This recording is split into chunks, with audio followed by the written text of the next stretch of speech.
We're trying to do everything possible to get money to our incredible people, but many of those incredible people agree with me, and they say, make sure you win this battle. This is a very important battle to win from the standpoint of safety, number one, defining our country and who we are, also from the standpoint of dollars. This wall will pay for itself many times during the course of a year. The money we're talking about is very small compared to the return. You'll receive a return many times during the course of the year. That's the kind of numbers we're talking about. But most importantly, it's about safety. It's about security for our country. It's about stopping human traffickers. It's about stopping drugs. So we have to have it. Gotta have it. But we have no choice. It's not a question. Now, you think I like doing this? I don't like doing this. But we have no choice. We have to have it.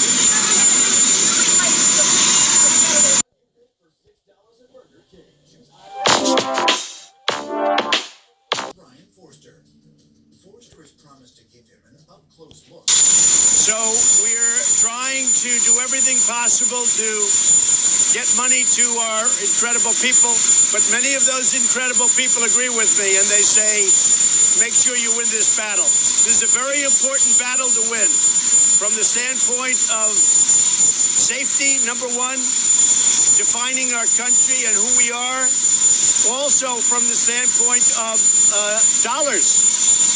This wall will pay for itself many times during the course of a year.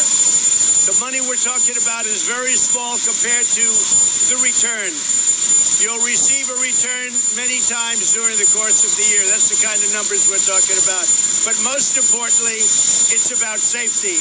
It's about security for our country. It's about stopping human traffickers. It's about stopping drugs. So we have to have it. Gotta have it. But we have no choice. It's not a question. Now, you think I like doing this? I don't like doing this. But we have no choice. We have to have it.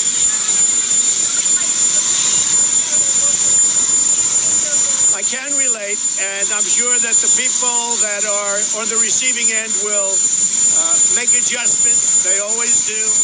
And they'll make adjustments. People understand exactly what's going on. But many of those people that won't be receiving a paycheck, many of those people agree 100% with what I'm doing.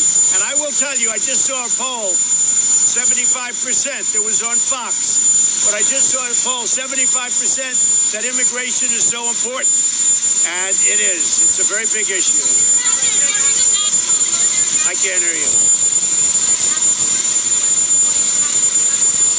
I may declare a national emergency dependent on what's going to happen over the next few days. We have a meeting. Vice President Pence and a group will be going to a certain location that you know where that is, and they'll be having another meeting. I don't expect to have anything happen at that meeting, but I think we'll have, nor does the Vice President, but I think we're going to have some very serious talk come Monday, Tuesday, Wednesday. We have to have border security. If we don't have border security, we're going to be crime-ridden, and it's going to get worse and worse. It was so sad watching the funeral of the slain police officer yesterday, Officer Singh. That was a very sad thing. But this is going on in many places. Over the course of, if you go back to the year 2000, we have thousands of people that have been killed by illegal immigration, by people coming into the country illegally and killing our citizens. We can't have it. We can't have it. Professionals are absolutely dumbfounded when they see it. It doesn't. Yes, NASA is a front for a much bigger program, the SSP, or the Secret Space Program. And what NASA is planning to do basically is they're going to continue to progress through private space, because through private space you can actually cover a lot more things up. When you're a public or public access type of company, or a company run by the government, then people can put in Freedom of Information Acts. They can request information. They can say, hey, where are our dollars going here? What's going on? We need to see what you're doing. This is why NASA releases those images from Mars and Venus and Mercury and all these other planets we go to, because they have to. But if it was done by a private space industry, they wouldn't have to release anything. So through private space, you can keep things a lot more secret because you bypass the whole government objective and you bypass the citizens, really. So you can really get a lot more things done behind the scenes than you can by staying public.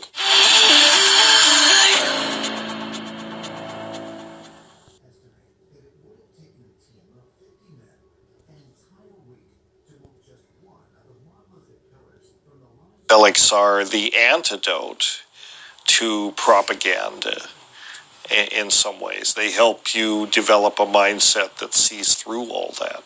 That's the real reason they're considered dangerous. You know, as Terence said, psychedelics make you have funny ideas.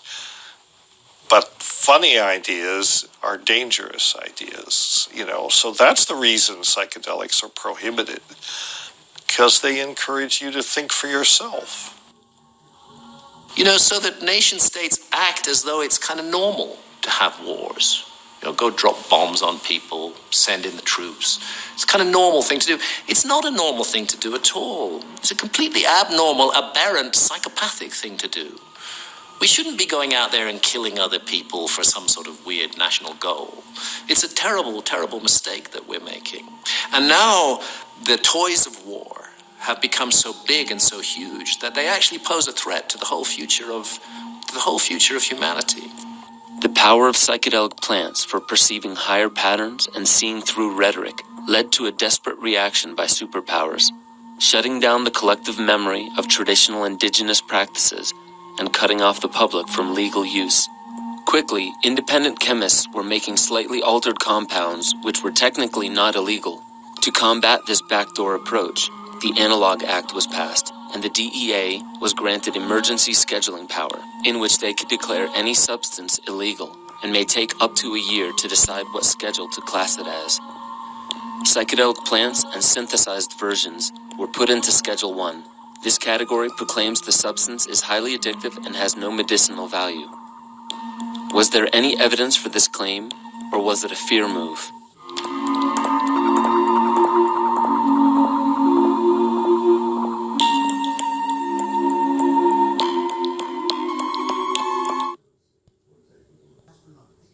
This episode, we're going to be dealing with gold, our obsession with gold, and one of the great untold stories of the last 120 years that deals with gold and its mysterious origins, the control of gold on a global scale, and a train filled with gold that mysteriously vanished out of sight.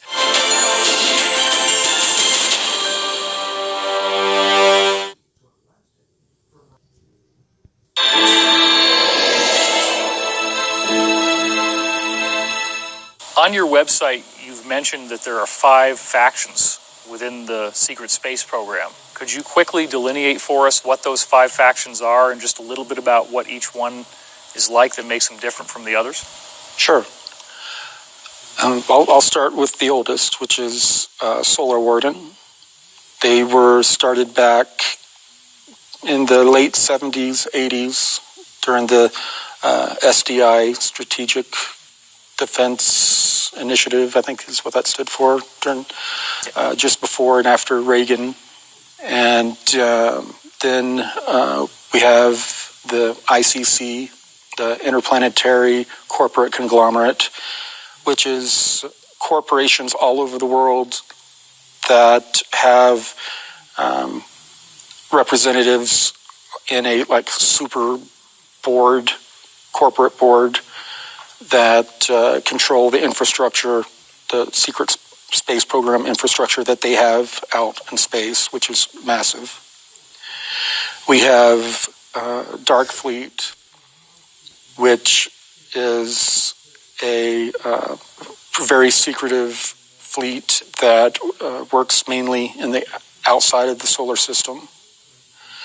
We have various black ops military secret space programs that we kind of put into one group. And then we have this global Galactic League of Nations group that was somewhat of a carrot that was offered to all the other nations to have them maintain this veil of secrecy about what was going on in outer space by giving them a space program and giving them a narrative of there's certain threats or possible invasions. We need to come together and work together.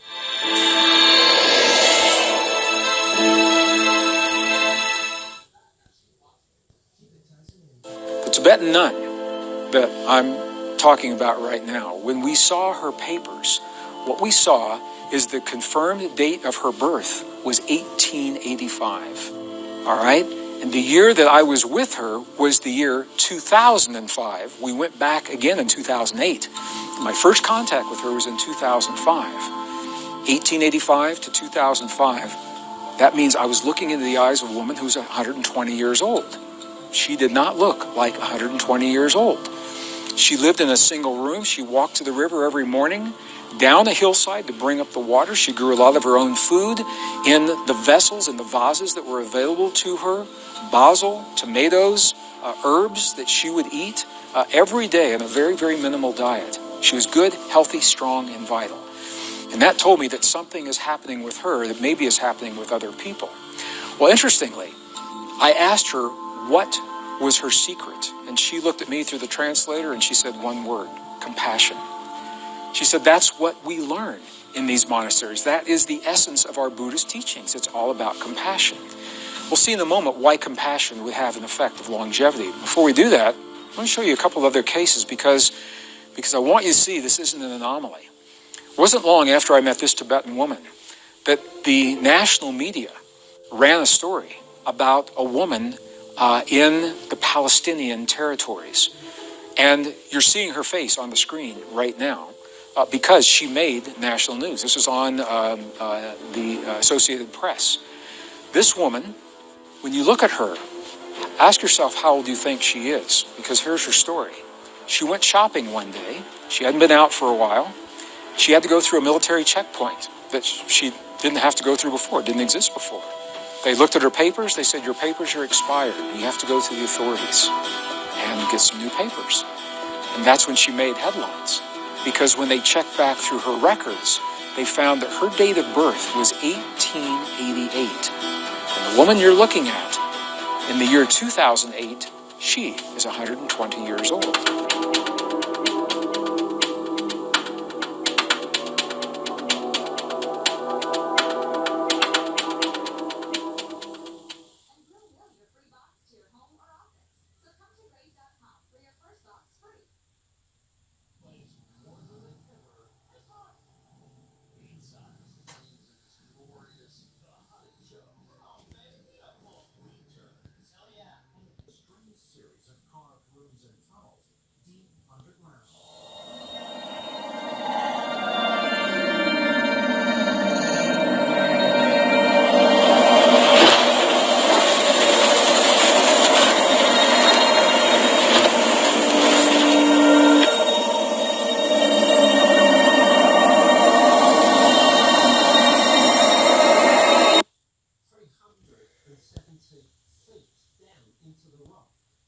Some kind of ancient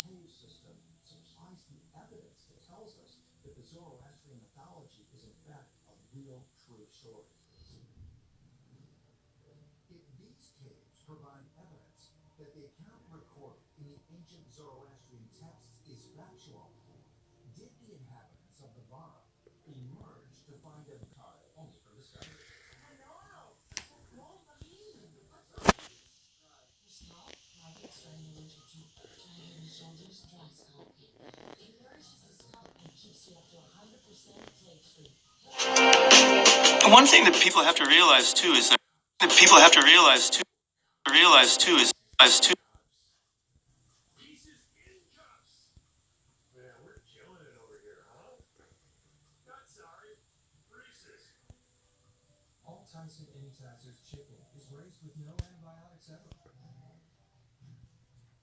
great decision for Snacktown. Allowing the band to practice at your house, not a great decision. Keep it real. Keep it Tyson and Taz's.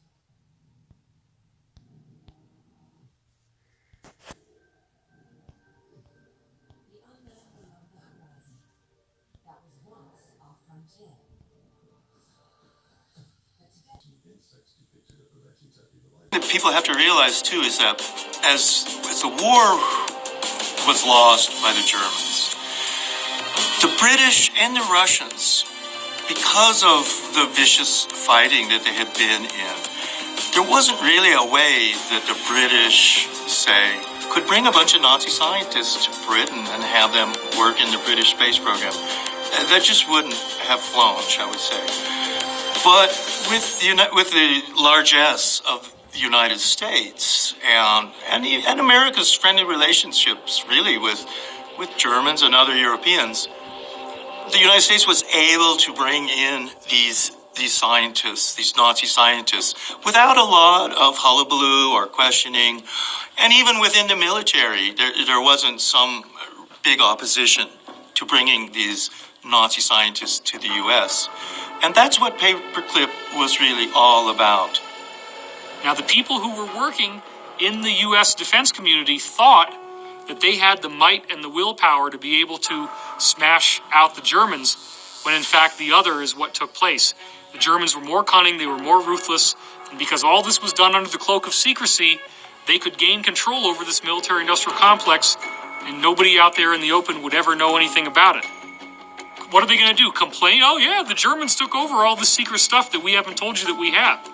There was nothing they could do. Germans took over, and it's all remained classified right up until the present.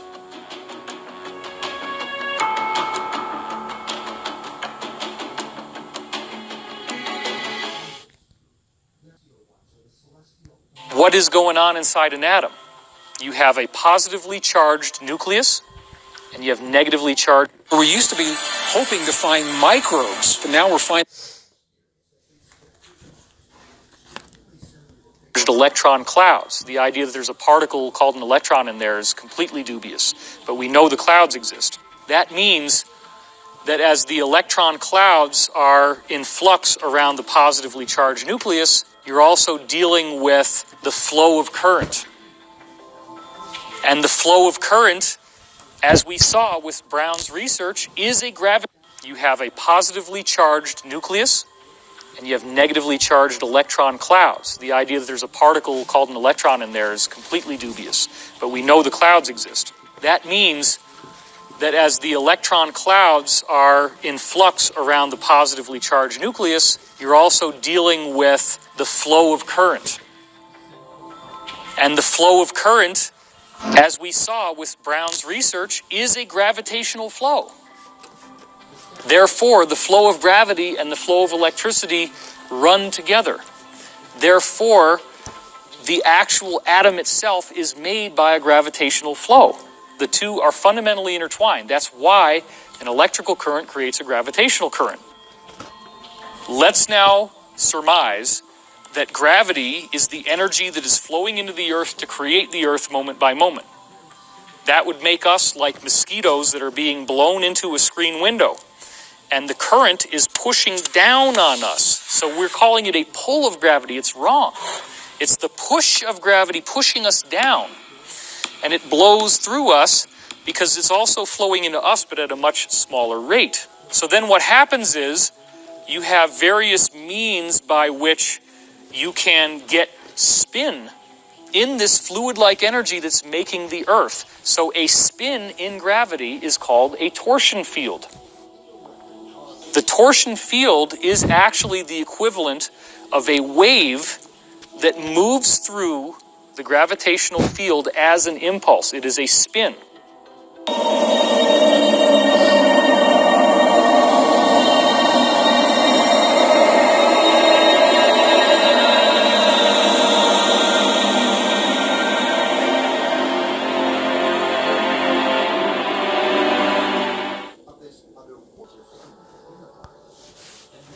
If you damage enough of the earth, whether it's climate damage or it's radiation or whatever, there's nowhere to go.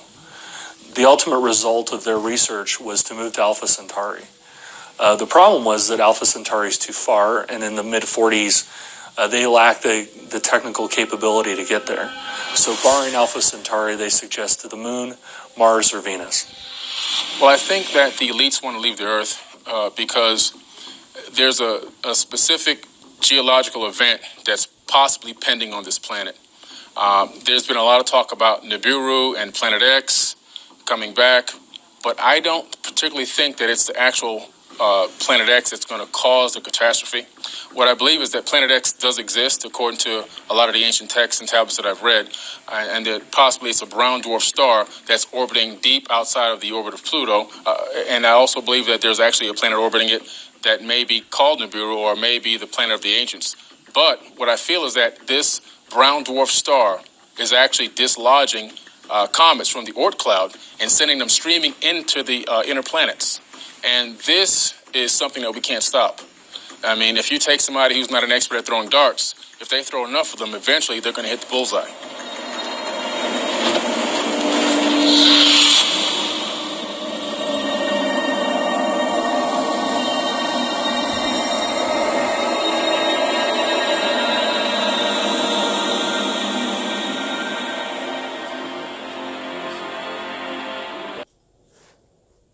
whole process basically is, I mean, probably in the very, very early days in the 70s, before a lot of the jump gate technology was being used every day and regularly, sometimes what they would actually do is activate an implant. You pop up out of bed, walk right out the front or back door to a van waiting that picks kids up and then takes them to a vehicle that, you know, can then take them on a ride somewhere. And essentially, delta wave emitter from a ship above makes everybody sound asleep, because delta waves are sleep waves, and if you're imposing a delta wave emitter over a neighborhood or over a part of a city, everyone will just snooze right through the whole thing.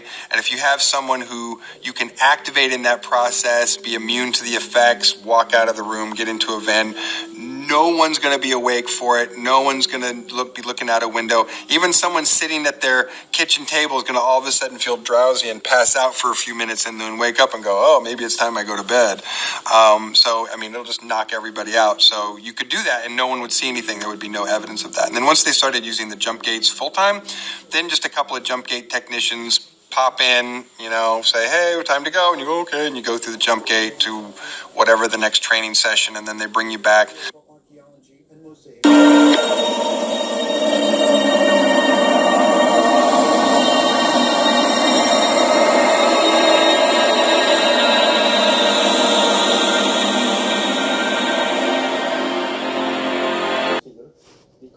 There's been phenomenal research into the development of artificial intelligence, or AI as it's called.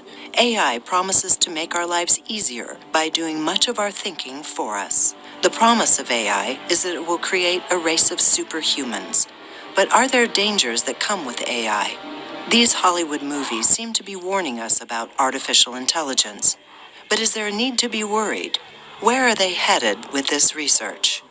I think that the UFO phenomenon has got to be, in some measure, the product of an advanced, hyper-intelligent AI, whether organic, inorganic, or some combination thereof. Because all that self-awareness requires is it's a type of organization of processes, not simply from an algorithm, but you have to keep in mind genetic engineering. Ray Kurzweil is now working at Google, and he is investigating the question of the singularity, which is this idea of the fusion of human and machine. This is something that has been thoroughly addressed in our society. You look at the movie The Matrix, there's extensive meditations on the idea of, is Neo a program? Is he a computer? Or is he a man? And is the program the junction between man and machine?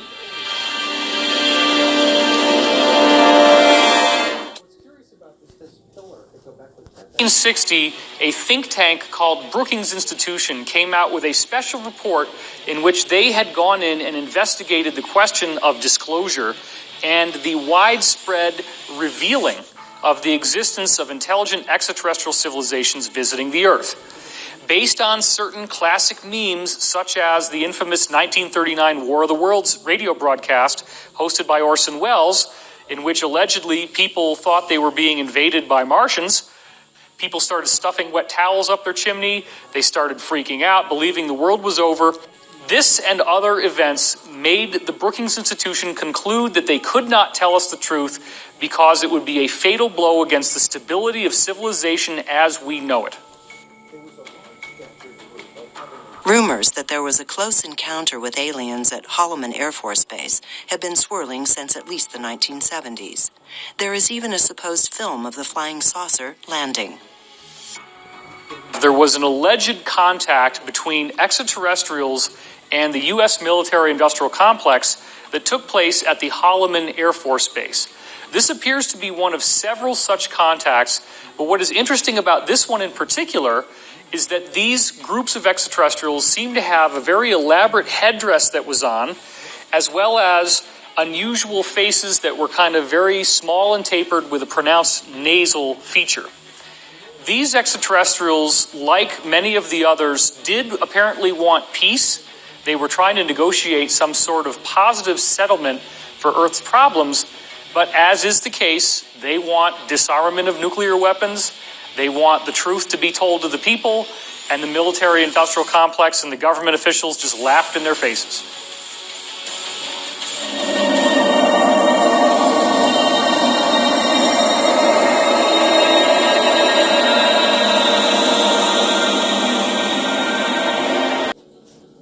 As far as Mars go, we have the most content and data on Mars because that's where the most content and data has come from the NASA research.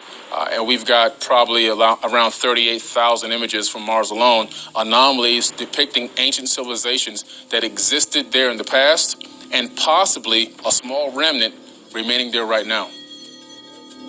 They're not changed in any way other than just bringing the contrast down, because what they do is they turn the contrast up and then everything is whited out.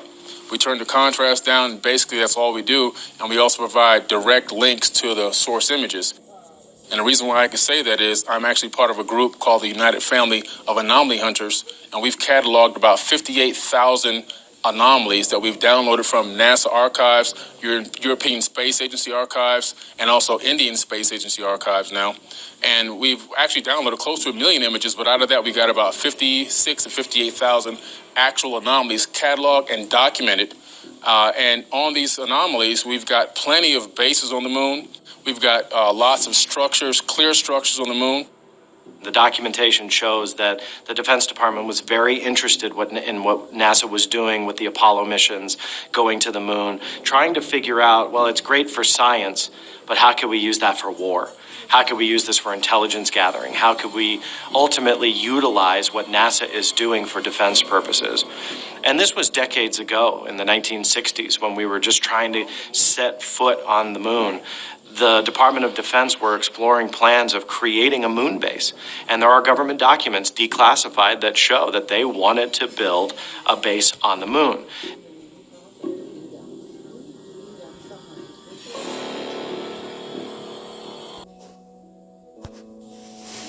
If the government is providing fake disclosure so we aren't able to get the real answers, why would Hollywood be disclosing certain information?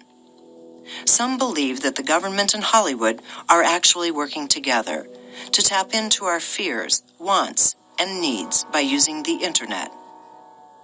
Tricia Jenkins has a book, Hollywood and the CIA, and she mentions a lot of directors who have actually collaborated with the CIA. I definitely think that for a lot of people, if they're interested in Kabbalism or Gematria, they're interested in numerology.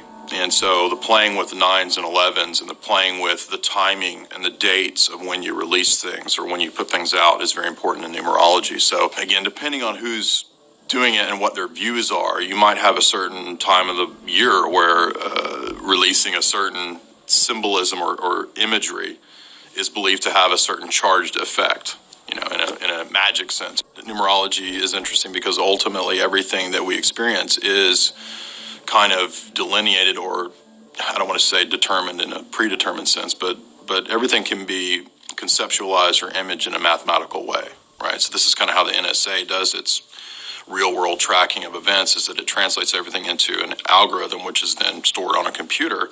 And like William Binney and his revelations about the NSA, he said, I worked on these algorithms that I could actually track your whole life and would be stored in a single profile, and we know everything about the details of what you did at a certain point.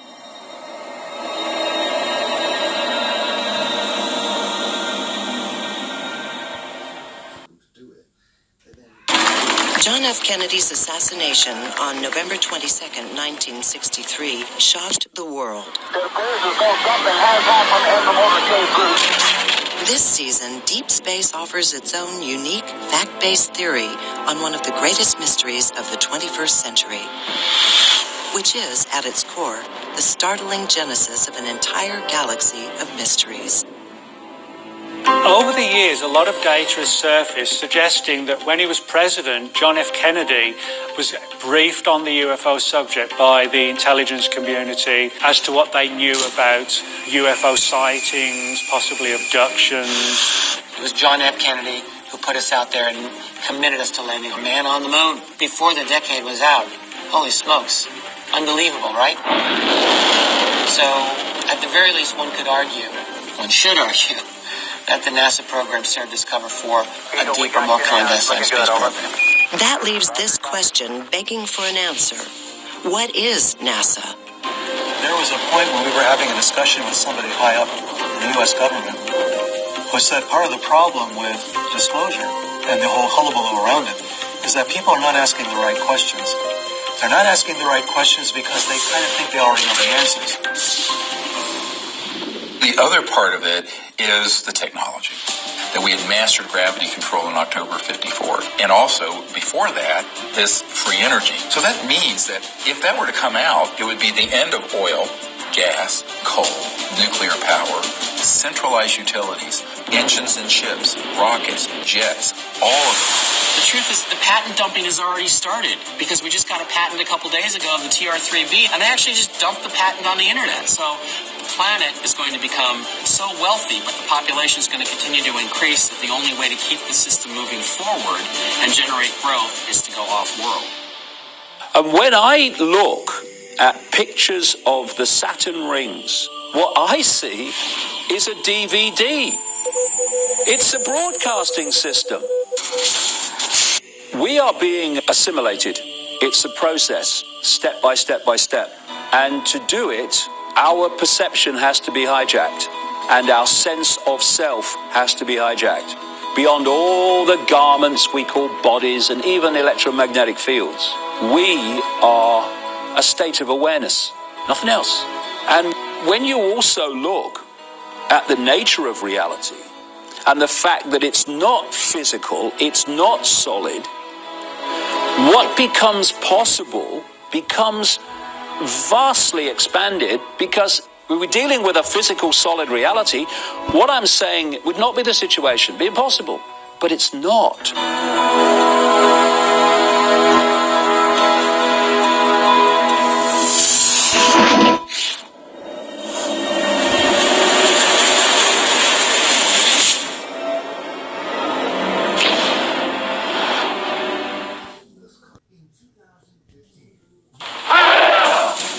Many researchers into the activity of the Germans during and after World War II have begun to realize that the Germans were not just fascinated by UFOs and aliens, but they were also interested in developing advanced technologies.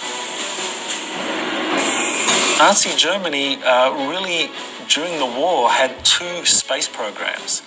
One was under the control of the SS, Heinrich Himmler and Hans Kammler. They were developing flying saucer technology using anti-gravity, using torsion field physics principles that Nazi scientists had realized were feasible. But their specific goal was to weaponize these, because the Nazis were interested in global conquest. I mean, they wanted to win the war with these super weapons. Immediately after World War II, also there was the many stories of the Foo Fighters over Germany at the time, and even also flying saucers and other craft that were flying around Germany and other areas right at the end of World War II and immediately afterwards. And of course, that's also when the whole flying saucer madness occurred, and people, particularly around the southern United States, around Los Angeles, I mean, they were seeing fleets of flying saucers flying around. You have the Lubbock Lights, which was flying saucers flying in V formations and things like that. So the whole saucer madness of the early 50s, in my mind, must be linked to some of the things that happened during World War II.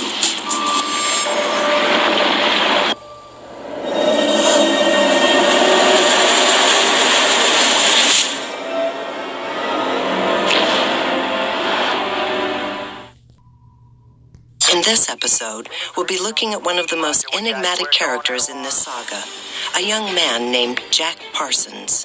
Jack Parsons was a brilliant chemist and scientist who was obsessed with space and getting the human race into space. He wanted to build rockets.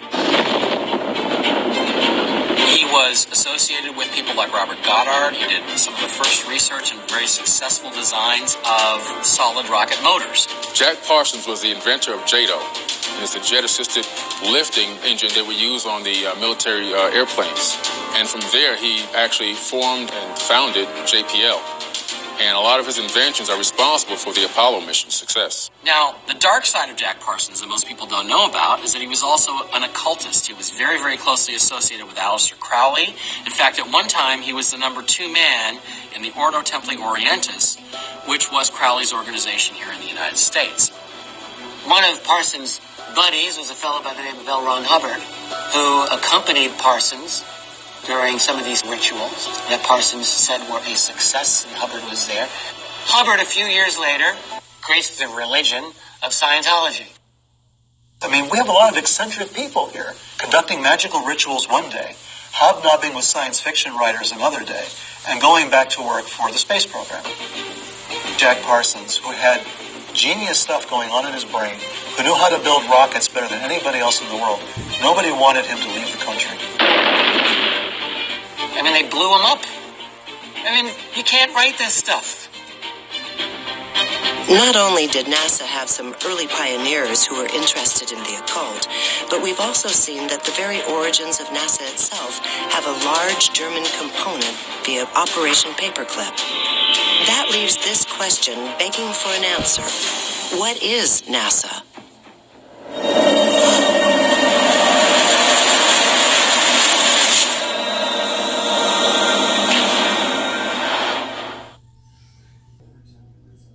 NASA has these pictures, and it absolutely fits the ancient accounts and the tremendous research of David Tolbert in the Saturn myth, that actually Saturn was once ringless, and these rings are actually formed. They're not natural, they've been created. And when I look at pictures of the Saturn rings, what I see is a DVD or a CD. It's a broadcasting system of fantastic power. And I was sent a picture by a professional sound engineer of a ring of Saturn taken from a certain angle. And he said, that's sound. He said, I see that every day.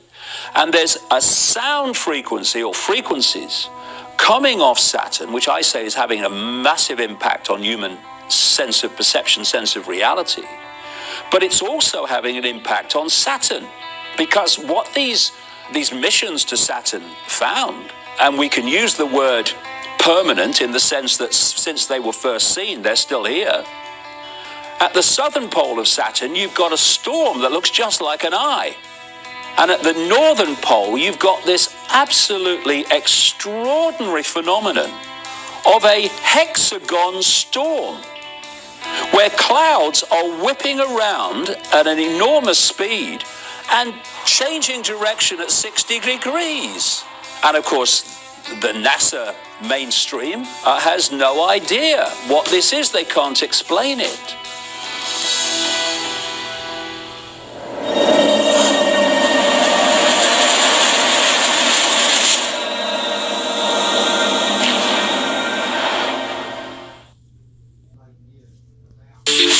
On November 23, 1966, NASA released an image taken by NASA satellite Lunar Orbiter 2 of 6 very tall towers or spires, or cuspids found on the surface of the moon. The towers were called the Blair cuspids, after Orbiter 2 scientist William Blair. At the time, this news was so big that the Los Angeles Times and the Washington Post printed the lunar orbiter image with big headlines. The Post front page said this: 6 mysterious statuesque shadows photographed on the moon by orbiter. Post writer Thomas O'Toole wrote that the image revealed 6 shadows, which were hailed by scientists as one of the most unusual features of the moon ever photographed. Almost immediately after the newspapers printed the story, NASA went into a full cover-up.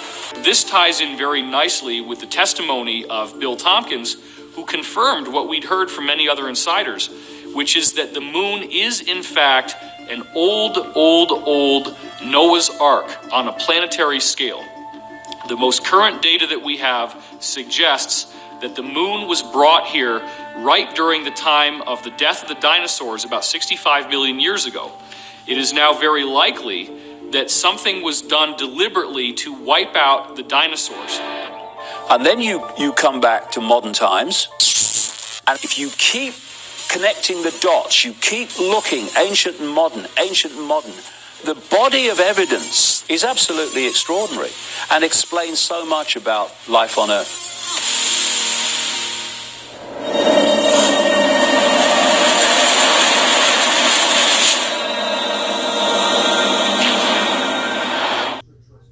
I think that there probably was some past civilization on Mars. More and more, we're seeing images from Mars that defy common sense. And there's one that's come out recently that clearly looks like a base. You can see a dome there. You can see what looks like a satellite dish. There's no way that that would normally be something that would just be a rock. Now, granted, a lot of people look at rocks and they think they've seen something, and a lot of that stuff is bunk, but there's also stuff that's very compelling. NASA has shown us these glass tubes that clearly look like they're made of glass, do not at all look like something that would naturally occur, and we've heard from insiders that if you use nuclear-controlled underground drills, that as they go along, they superheat the rock and turn it into glass, and they become glass tubes. And in fact, if they just drive through at a steady speed, the tubes all have the same consistency, and then when there's an earthquake, they will break and collapse in over long periods. So what they learned is that they had to drive a little bit and then stop and let it melt more glass in one area and then drive again and stop, and this creates the appearance of rings, which is exactly what we see in the glass tubes of Mars. Same thing. So why is NASA releasing this type of data? Why are they showing us things that clearly defy a natural explanation? I believe that the people who are behind NASA have a religious fervor about Mars. They see this as their planet of origin.